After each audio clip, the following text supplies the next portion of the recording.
Can you say after me? I'd like an apple. Today I haven't been deported. Today I can continue teaching. Tomorrow, who knows? I want a red one. Red one. Good job. One of my biggest fears is they're going to lose that potential connection they can have with somebody that can, help them. ¿Ustedes ya comieron?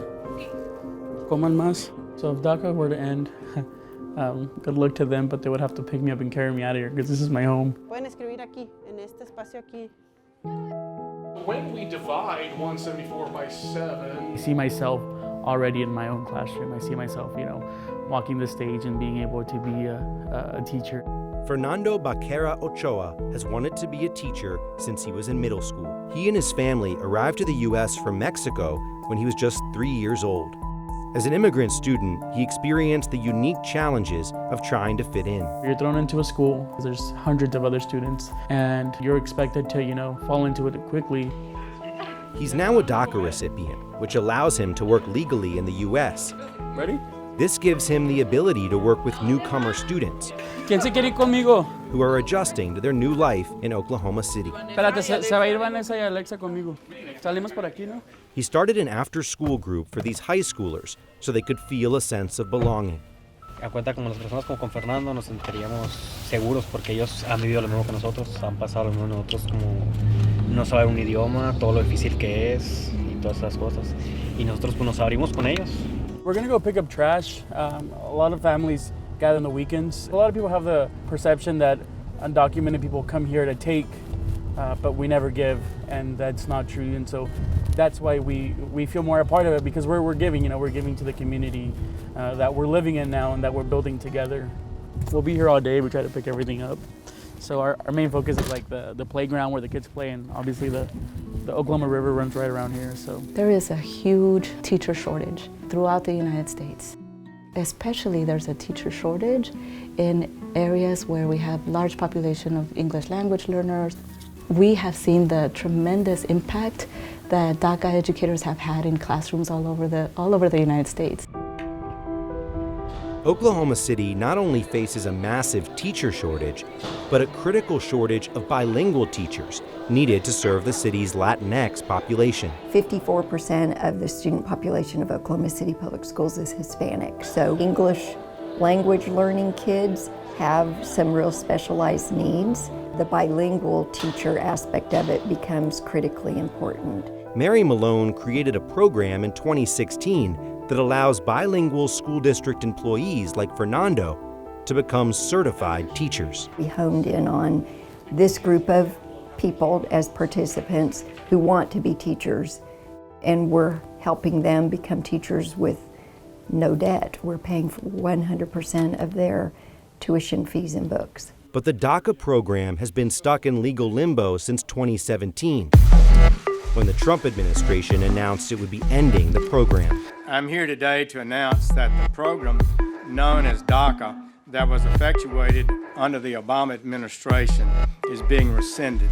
President Trump ending the DACA program. He argues that President Obama's program was unconstitutional. Now its fate is in the hands of the Supreme Court, which will decide whether Trump's decision was legal. If DACA ends, so does Fernando's dream of becoming a teacher. I work to build this community not because I have DACA, but because this is my community, this is my home. So even if DACA were to be taken away, this is still going to be my home. I'm still going to continue to build it to make it safer and better for the generations that are to come. With someone who's in the process of becoming a teacher, to have that ripped away from them, that would equally be devastating for us, because that's someone that the district has invested time and resources in to be able to get them to become a teacher. Write down here how to spell twin. It would be devastating to the DACA teachers already in the classroom. How do you spell twin and twist? When you're done, click submit, the blue box that says submit. An estimated 10,000 of them all over the country. I wanted to explain to the kids why I would be missing school. Teachers like Judith Huerta. Part of sharing what that story looked like, the assignment to them was for them to share their story of how they came to the U.S. or things that they like about being in the U.S. And the example that I gave them was my reason for being absent. It was up to 9 judges to decide whether I would be able to continue working as a teacher or I would have to do something else. The hardest part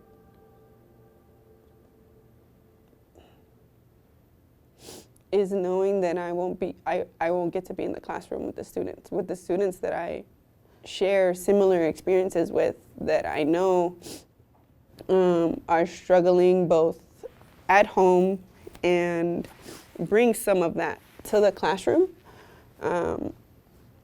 and not being able to be present to help them get through some of those things. The National Education Association, the largest union representing public school teachers in the United States, filed an amicus brief with the Supreme Court on behalf of teachers with DACA status. Which one is it? They need to hear from our educators because they represent the community and they can tell the rippling effect that ending DACA will have. It's illegal and we must move forward. The Supreme Court is expected to rule on the case by June 2020.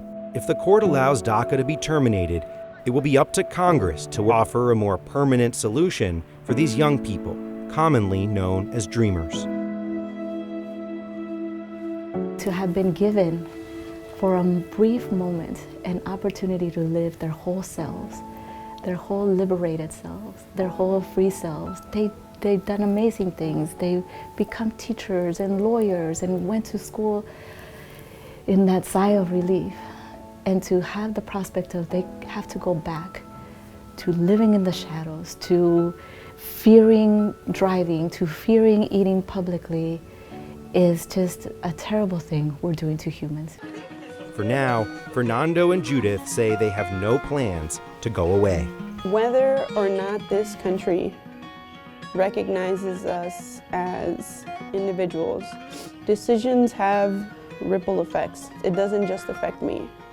It affects the people around me. It affects the kids that I work with. And their futures and their families as well.